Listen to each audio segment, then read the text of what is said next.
akhirnya memuliakan kita. Pada kesempatan ini saya tidak akan menyampaikan satu materi dakwah, tapi kita mengingatkan tentang sejarah yang mungkin kita tidak mengetahui, yang mungkin kita kurang mengenal atau mungkin kita tidak tahu, sehingga pada akhirnya banyak ikhwan yang baru, banyak yang kejebak. Pertama yang saya ingat kurang lebih setahun sebelum pengasabah wafat, bertempat di kediaman almarhumah Madidah di bawah. Itu pengemban amanah salah seorang Kiai Haji Zainal Abidin Anwar datang keluar dari madrasah menyampaikan 3 pesan pengasabah. Saat itu yang ada di tempat itu yang saya kenal adalah wakil talqin dari Malaysia, almarhum Bapak Zuki, dan juga mursyid palsu itu ada 3 yang disampaikan. Saya masih tahu mau baik ayo melempangnya baik menepi mursyid bagong. 3 yang disampaikan. 1, kata pengasabah,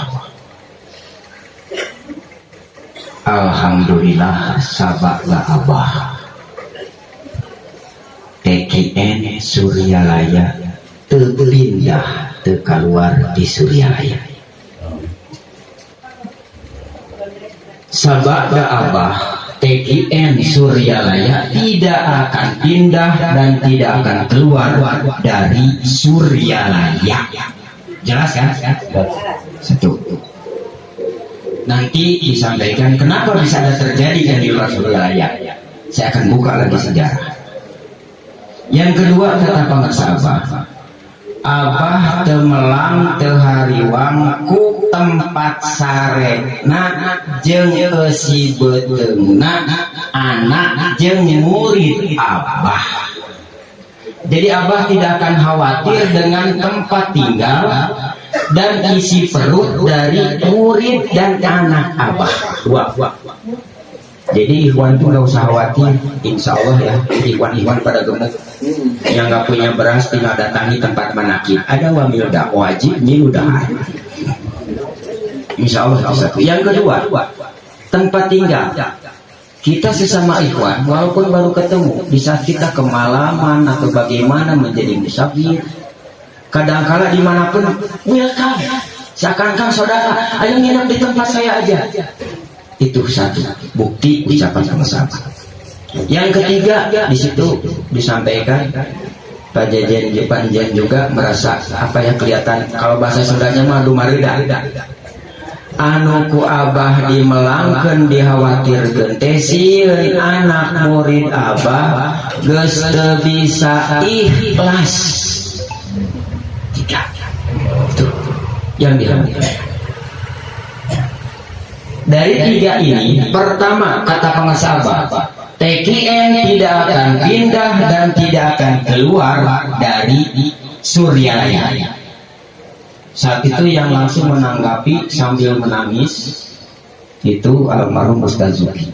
Dia menyatakan, alhamdulillah, berarti kami dari Malaysia tidak perlu lagi mencari, tinggal melanjutkan ke Suryalaya. Tuh. Itu satu.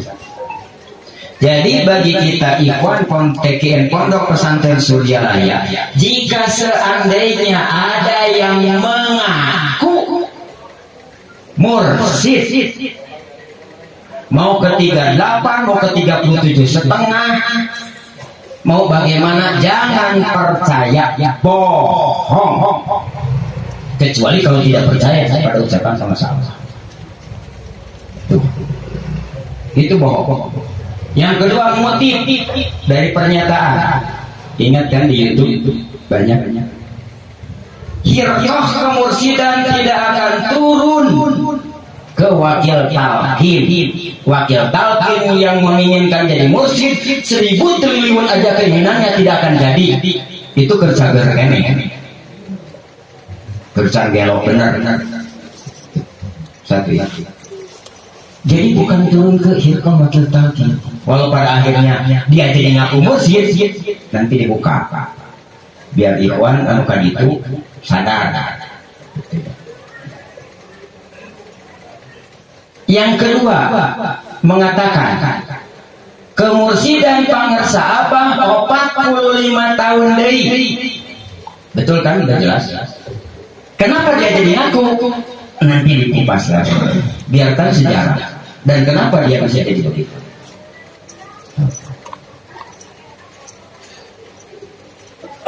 Langsung saja karena sudah larut malam. Pertama, kemursidan pangersa Abah 45 tahun lagi. Dan memang itu betul. Bukti konkret sekarang, Bapak Ibu melihat dulu kalau ke Suryalaya penuh, kalau hari libur, betul kan ya? Sekarang dohirnya pangersa Abah sudah tidak ada berhadapan dengan kita, tetapi kenyataannya tidak hari libur, tidak hari biasa, halaman selalu penuh. Itu bukti kemursidan pangersa Abah. Kenapa bisa begitu? Kita runut ke sejarah. Pangersa Abah diserahkan kemursidan oleh pangersa Abah sepuh.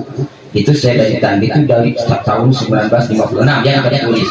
Tapi suratnya itu sebelum itu. Tapi mengapa saat itu pangersa Abah tidak berani dan tidak mentalkin? Bahkan putra putri beliau tidak ditalkin oleh pangersa Abah. Silahkan tanyakan, kalau tidak salah di TK News ada ya? Ada. Dan memang itu ternyata para putra pangersa Abah ditalkinnya oleh Abah Fakih yang putra, yang putri ditalkin oleh Mama Mukhtar Cipatujah, yang salah seorang perputranya itu di Cigebar. Jadi Cigebar itu ada putra dari Mama Mukhtar, almarhum Bapak Mastur, itu putra wakil talkin. Itu. Jadi di sini, kenapa pangersa Abah tidak berani mentalkin? Ada yang bertanya. Nah, hanteku Abah, jawaban pangersa Abah, apaan zamana Abah sepuh kene? Kajamanan. Jadi para putra beliau terjamani oleh Abah sepuh. Yang kedua, wakil talqin pangersa Abah sepuh masih ada. Jadi kita jangan berpikir aduh mursyid mesti pindah, wong wakil talqin masih ada. Tapi mengapa saat itu ditalqin langsung oleh pangersa Abah Fakih?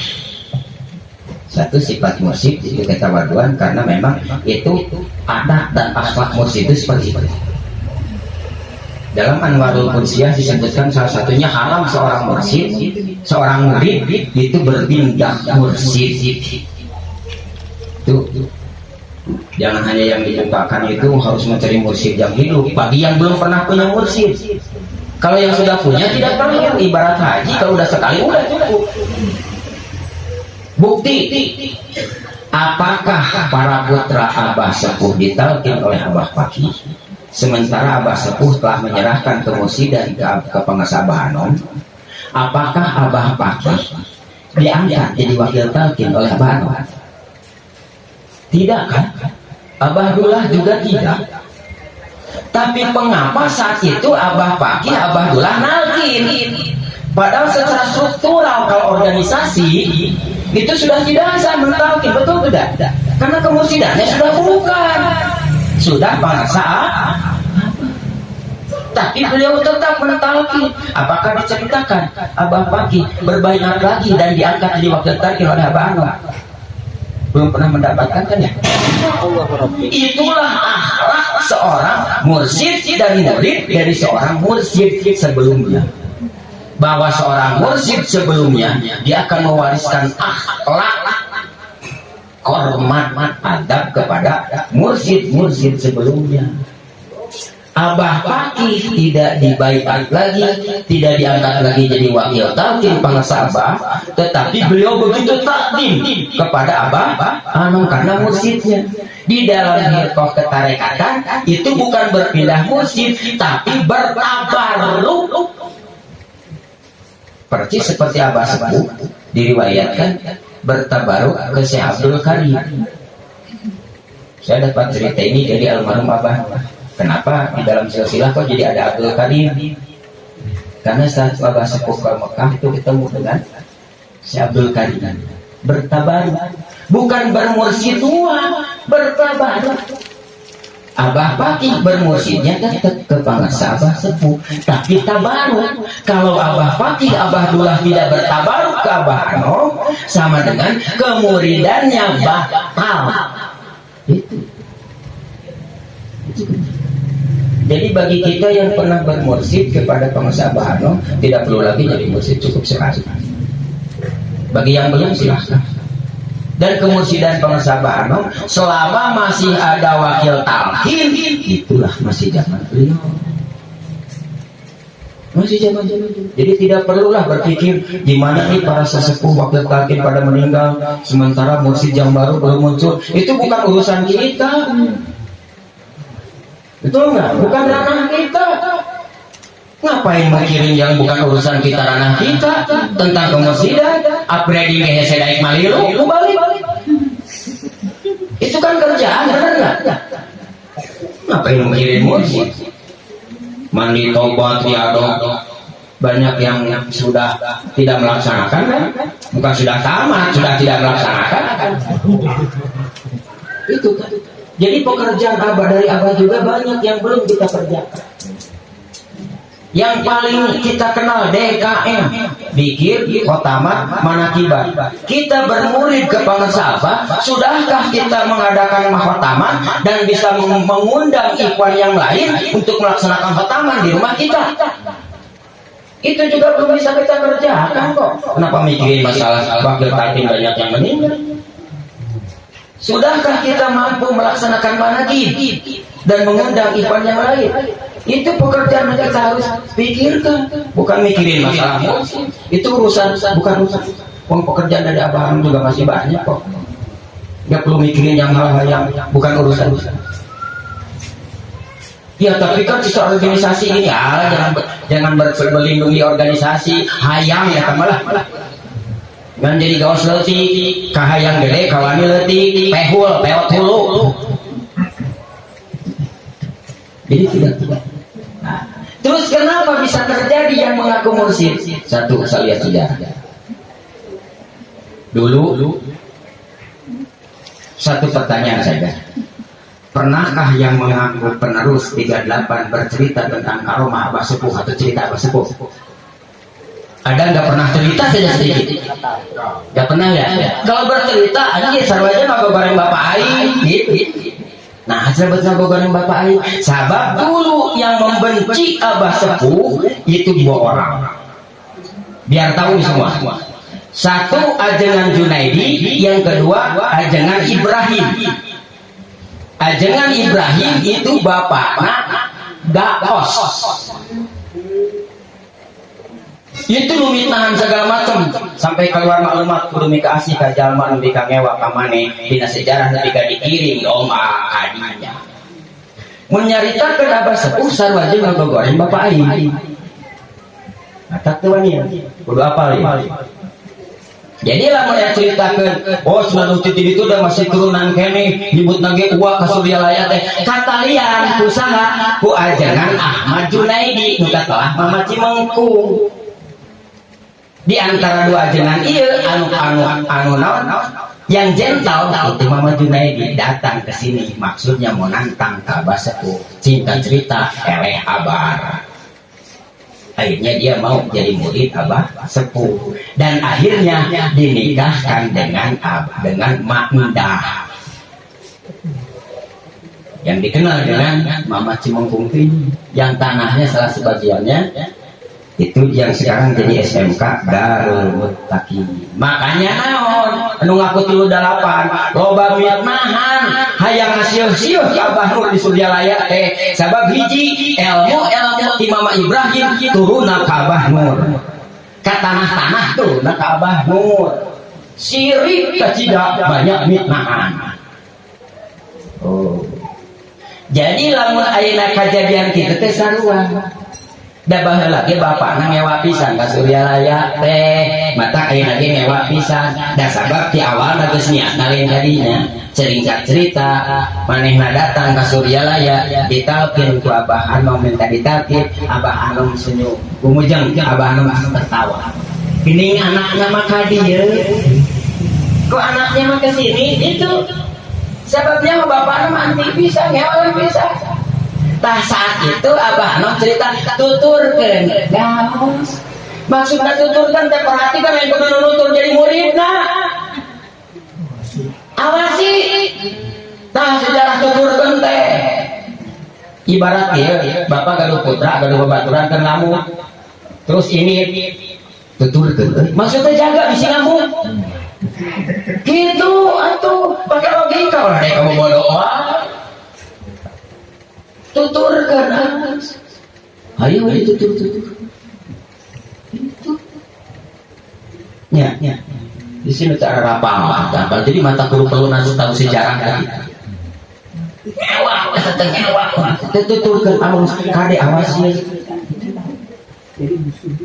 jadi musuh dari dulu jadi kenapa sekarang satu contoh kalau dia ingin ayah kalau secara keilmuan ya keilmuan tarekat dia bisa jadi mursyid cuma mungkin belum tentu jadi kamil. Silakan teki yang bernasab ke pengesabah tapi tong mama masuk dia layana teki yang sirnya rasa neangan jelma ucan pernah ditalkin lain neangan jadi nyokot ikhwan anu geus di Suryalaya ngegugusur kamu dina politik mah gak gembosi sabab nulikan dendam bapakna itunya bisa nuturkan dendam bapakna matak na Suryalaya bawah lagi geus eueuh di dieu lain eueuh di dieu terhadap sembut ka dieu nya loba caritana rame dina Facebook lihat tanggal 27 Ramadan ni mama pikir kalau kita seorang ngomong pada rumput tina naon pasaran rapalnya tedek-dek ada sabab nyuksuk mobilna tuh di luhur istirahat tetenya jadi haram lamun murid hayang istri mursyid ay main ngalamar umi di Ciawi Masjid Agung Ciawi lamun gaos ngaku mursyid najis mugulado atau mawe menyang ulah sieur aya deui ahli mah bae ulah kitu-kitu teuing euy bisi nyang mursyid nya kudu bari hikmah ya mursyid mah bisa ditaong lahir batin atau batin lamun kata ong keneh lain sia nu kitu teh ku aing ge kata itu bisi anu hikmah cenah bisi pangong mun kata ong aing ya jadi itu Suryalaya jadi sekarang bagi Iwan Suryalaya insyaallah daripada pindah mursyid aja mecan kuku ai mursyid teh kan nganterkeun ruh muridna komo urang beureun ngomong aku leuwih lah sok mata pantes teh Kangjeng Nabi orang ngapotokeun jenazah kade ta Iwan sok moto-motokeun jenazah tah ini mau fotoku gitu ya tah bisa jadi gitu orang ketentuan teh bisa kercalangan halo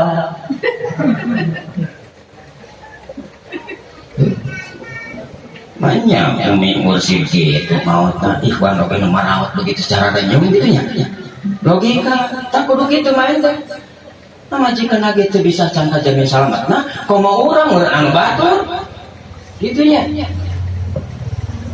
jeung ari ngaran mursyid kudu ditinggal itu akhlak maya mursyid joget dan dangdut selamat ulang tahun jika tu area ini ilmu kita bulu lah tuh lama udah itu menyeriuk itu nya ay karena sholat diuk sautik untuk jadi masalah pikir enu pi joget dan dangdut nih Suntang itunya bisa dari Surya lagi loba nu ngajar rejang teh ada rengilan gitu ya. Jadi riwayat sejarah, maka tujuan lagi pertama ingin menghancurkan Suryalaya.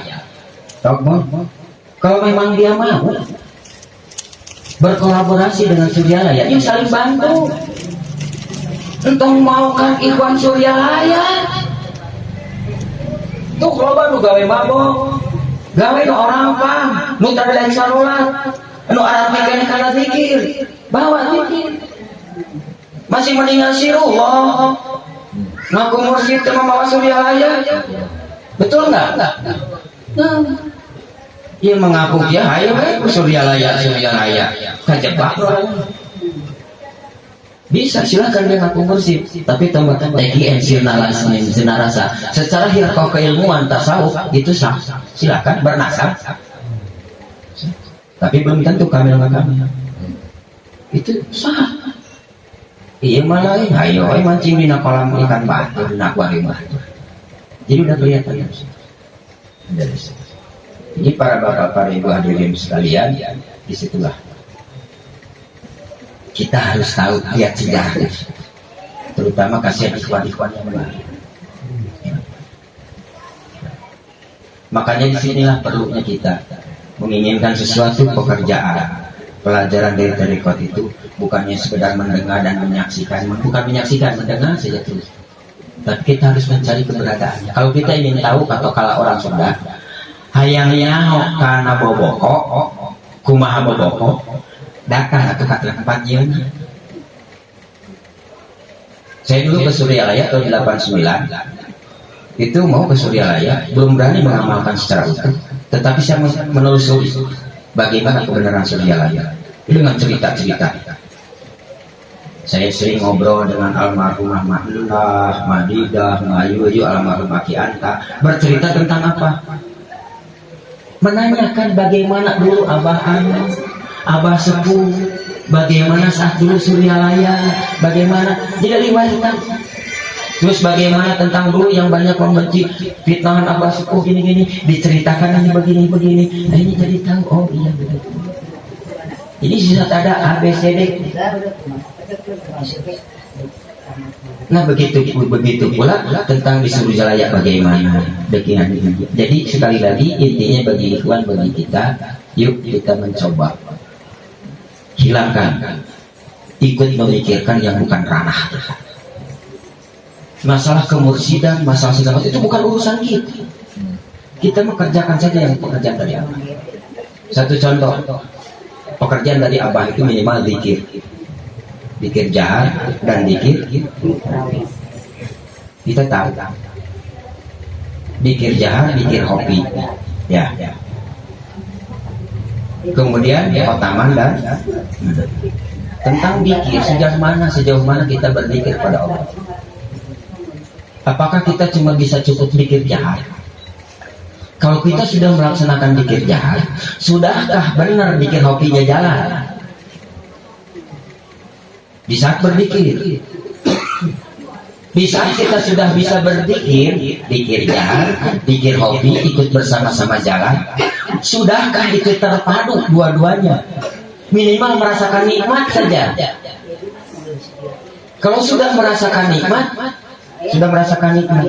sudahkah itu terus menerus mulazamatul qalbi, mulazamah hatinya dengan zikir kepada Allah, sehingga merasakan zikir itu bukan merasa ucapan, tapi merasakan kenikmatannya yang terus menerus, sehingga di luar itu pada akhirnya si zikir itu masuk ke dalam sir rasa. Sudahkah kita merasakan zikir itu sampai kepada sir? Kalau di dalam Miftahus Sudur disebutkan bahwa di saat engkau berzikir, maka si rasa itu ikut mengikutimu dan sampai terus berkembang. Di saat engkau berhenti berzikir, lisanmu tidak berzikir, qalbimu tidak berzikir, si zikir itu tidak akan pernah meninggalkanmu. Itulah zikir sirri ada di dalam Miftahus Sudur. Sudahkah kita tidak dengan begini-begini kita merasakan ingat kepada Allah? Ya satu contoh, kita dikir menyebutin saja begini ya. Kadang-kadang pikiran kemana? Betul ya? Kita tidak pernah merasakan dikir disebutkan, kita tahu sadar, tapi hampa. Kali dalam dikir itu belum nyampe masuk kepada fuad. Kan sadun, kalbun, fuad, sabab, lub, sampai sirut. Apalagi ke dalam satu. Apalagi kalau dibuka lagi ke dalam muraqabah 20. Sudah bisa nggak menyatakan merasakan ahadiyat, wahdat, wahidiyat, akrabiyah, maniyah di dalam dikir sir aja kita masih bingung. Sementara dikir sir yang dikatakan bahwa di saat engkau tidak berzikir, baik dikir jahar ataupun dikir hobi, dikir itu tidak akan pernah meninggalkanmu. Jadi rasa ada, tidak akan pernah hilang. Di dalam hadis dikatakan al-dzikru la tasma'uhul hafadhah. Dikir yang tidak pernah diketahui oleh malaikat hafadhah yazidu ala dzikri tasma'uhul hafadhah. Lebih utama daripada zikir yang diketahui oleh malaikat hafadhah pendamping. Kalau zikir hobi, lisan qalbi, niat saja sama malaikat dicatat ya. Ini malaikat tidak bisa mencatat, tidak terbersit, tidak terhafirkan, tetapi ada, dan malaikat tidak bisa mencatat. Itu apa? Zikir sir. Kalau di dalam tauhid, wal awal wal akhir wal zahir wal batin. Tidak ada awal, tidak ada akhir, tidak apa namanya? Dia dohir, dia batin. Tidak ada awal dan akhir. Itu rasa sih. Ibu merasakan sekarang pahit, manis, asin. Saat kita mengingat dan merasakan itu, adakah awalnya? Adakah akhirnya? Sampai sekarang nggak ada begitu. Nah, dikir itu sampai begitu, itu baru dikir sir. Bagaimana kita mencoba merasakan dikir sirnya saat kita mendengarkan begini, di saat kita tidak menyebutkan dikir hobi, tetapi pikiran perasaan dekat dengan Allah, merasakan hadirnya Allah. Itu dikir. Tuh. Sudah pada merasakan itu, Bu? Jadi jujur aja, ini udah pada merasakan belum? Saya juga paling susah itu merasakan belum ya? Kan mantap tuh sok dari bilang mursid, di mursid dong nggak segensan kagawe. Ya. Ya kalau kan nyaman deh, gawe kita menang gaji, kespilah gawe tepo, gawe itu menang gaji itu. Jadi di situ dikir juga begitu. Bagaimana para sahabat bisa menyampaikan itu? Buka lagi, miftahus sudur, jelas. Jadi tentang bagaimana menjalankan latifah, ada kan ya sekarang lagi ramai talqin lataif 7 latifah. Setelah selesai ditalqin, bagian rasanya doi itu arti. Kumaha jalan kenana doi. Ya. Buka di bab di miftahus sudur, bab talqin. Jelas itu apa? Ini biar nanti buka lagi ya di bab talqin. Bukan saya mentalqin, tapi ini biar kita bisa membaca lagi, mau membuka miftahus sudur karya monumental Pangersabah di saat engkau mursid di situ mentalkinkan. Tapi kenapa Abah dijelaskan saat mursid mentalkin? Artinya setelah ditalkin oleh Pangersabah, murid dibolehkan, silahkan mengikuti apa yang ditalkinkan oleh mursid, kemudian dia mengerjakan sendiri, mengamalkan sendiri karena sudah sah diberikan. Satu di dalam talqin. Pandangan yang satu tajamkan terus, hantamkan terus ke latifatul qauli. Dengan dengan fanaul asma di latifatul qalbi. Ismuja terus ditanamkan, terus hantamkan, itu terus konsentrasi. Kalau bahasa kita konsentrasi. Sementara terus menjalankan terus sampai kuat. Kemudian pandangan batin yang satu arahkan ke latifah yang mana isi. Di saat tawadhu kuat terus, rasakan terus di latifah ibadah. Pandangan bisa, kan kita bisa melihat ya kayak begini, tapi pandangan batinnya bisa melihat ke sana ya. Nah arahkan itu, tapi bukan memindahkan dikir kopi dari latifatul qalbi, dan akan bisa bilang itu bagi latifatul qalbi. Terus hati hantam terus sampai terasa makin dalam, nanti akan terasa getarannya sehingga akan terasa mengalir latifatul yang latifatul itu. Setelah merasa di situ akan terasa getarannya, mungkin terasa panas, mungkin terasa apa, mungkin terasa kedutan, nanti akan terasa terus. Sudah terasa penuh, pindahkan lagi, arahkan terus lagi. Itu di sini. Ingin jelasnya, buka lagi di Miftahus Sudur bab talqin. Daripada kita mikirin, aduh mesti kapan dia wakil talqin meninggal lagi, kerjain itu pekerjaan kita. Yang dari bangsa. Yang selanjutnya, mandi tobat, mandi malam. Banyak sekali ikhwan yang disuruh mandi tobat, dicoba pada kaget karena belum. Logika kita, orang yang narkoba saja bisa sembuh sembari belum ditalqin, apalagi kita pasti lebih dari sembuh. Ya tapi kan takut rematik, yang narkoba nggak pada rematik. Ya. Itu padahal cuma mengikuti metode pengesabah jam 2 mandi tobat, kemudian ikuti sholat di bawah dikir dan belum ditalqin. Ya tapi kan katanya itu kan ditalqin pasti diinabah. Ya logika saja ibu bapak, orang yang baru sakau, yang segala macam, yang narkoba ditalqin, kebayang ya? Yang nalkinnya la ilaha illallah, yang nalkin baru sakau, masuk nggak? Nggak akan mungkin. Setelah 40 hari atau selesai, kemudian dia sembuh normal, baru dibawa ke Suryalaya atau mengundang wakil talqin, baru ditalqin. Tuh yang belum ditalqin saja yang narkoba sembuh. Ya. Harus berpikirnya begitu. Oleh karena itu, yuk insya Allah. Ingat dulu almarhum Pak Haji Nenek di Garut yang membina saya, pas datang ke sana disuruh saya seminggu, suruh mandi, ditanya benar karena torikotnya, insya Allah, baik benar-benar mau kunaon kenal sih, lamun mereka benar-benar tanya kajian keluarga ayeuna eureun cabut kena karekat daripada sakur kaulinan. Pas beres, sok mandi di diri, cukup seminggu.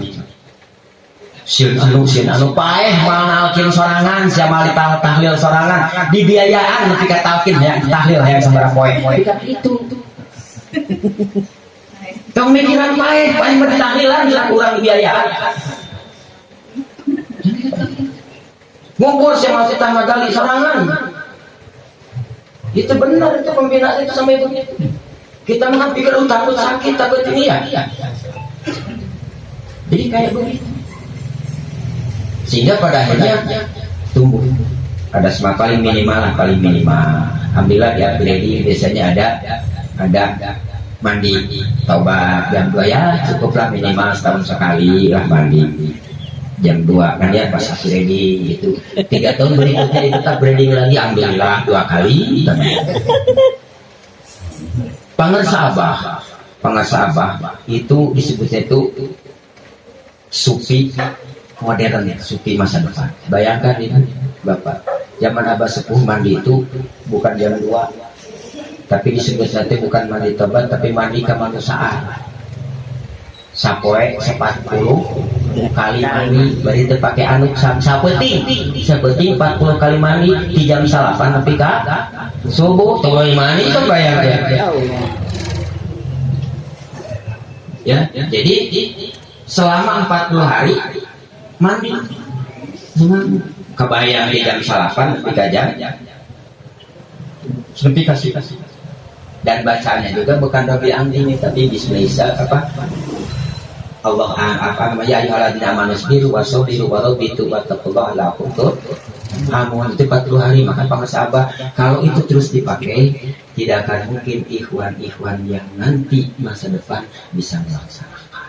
Apalagi di Jakarta, sekali mandi beres tamat 40 hari bobol gajian karena bayar tamat. Ya, 40 kali mandi sabarat rumun, sabarat ibikan sehari. Sementara itu air ledeng pengasabah mulai bijaksana jam 2 mandi cukup Robi Amjilni, dan itu ya yang metode di situ, dan di situ yang bagusnya tidak pakai handuk. Tapi kalau mau itu juga tidaknya boleh saja cuma pakai gini ya, pakai sabun silahkan. Abah begitu menyesuaikan dengan keadaan nanti ikhwan. Bayangkan sama pengusaha depan mudah saja, masih banyak yang sulit untuk mandi malam. Oleh karena itu untung saya ditunjuk jadi mursyid dan ngeceng murid misalkannya jadi negara 4 meter amat mandi peuting saya taramat wae dirobah ku aing jadi mandi berang jam 2 taramat sih kan. Melek tiap melek kalau malam melek taramat wae ganti sama melek berang. Kira aku begitu kan benernya. Catakan ke pengasaban. Yang terakhir bagi kita semua. Entong ngabeberat ka mursyid teh paribasa barokah bah. Tong ngagantungan wae ka apa atuh kukureun pengasabah itu aya keneh. Jika atuh tos teu aya harus didoakeun abah teh. Buktikeun sing sajama anu ngamalkeun hiji perbuatan kabajikan mansana sunatan hasanah yaqulahu nasibun minha kan ya. Barang siapa yang mengajar ilmu yang bermanfaat, pengasabat yang ngajarkan zikir, ngajarkan riyadhah, sok kurang kerjakan, amalkan betul-betul sampai akhirnya kita jadi maksimal menjadi murid yang jadi, bukan sekedar jadi murid. Sehingga kebaikan kita, kemampuan kita mengamalkan pengasabah, ajaran di pengasabah, akhirnya keberkahan ke pengasabah itu datang terkirim pahalanya terus mengalir. Dan orang yang sudah dekat kepada Allah, insya Allah dengan barokah pengasabah itu datang dengan sendirinya. Ya mah barokah bah, ayo we lebih toh gorowok bah, tulungan dikir bae kurang wae. Cik atuh ka abah teh peupeurieun menuju anjeunna aya.